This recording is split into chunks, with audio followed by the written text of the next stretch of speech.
Oggi presentiamo la ricetta delle cozze scoppiate. Gli ingredienti sono delle cozze freschissime, aglio, prezzemolo tritato, olio e pepe.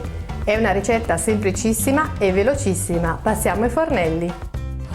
Mettiamo un goccino d'olio nella nostra pentola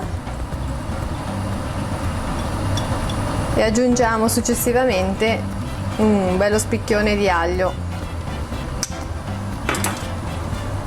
Lo tagliamo in 4 e lasciamo insaporire l'olio.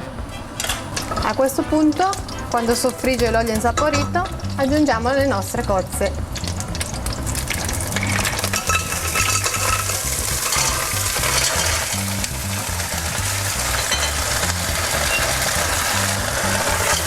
Le facciamo un attimo saltare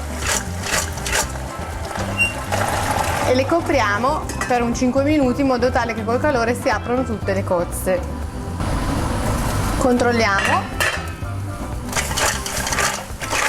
A questo punto le cozze già hanno rilasciato la prima acqua e noi andiamo a buttarne un pochino. Continuiamo a far aprire le nostre cozze per altri 5 minuti a fuoco vivo.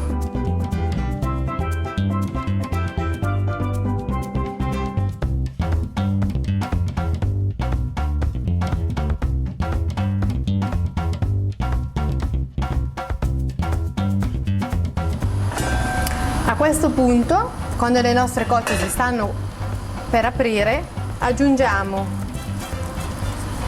soltanto un po' di pepe e un po' di prezzemolo tritato. Le rigiriamo ancora un pochino e lasciamo insaporire. Le cozze sono aperte, adesso andiamo a impiattare. Mettiamo ora le nostre cozze nel piatto da portata.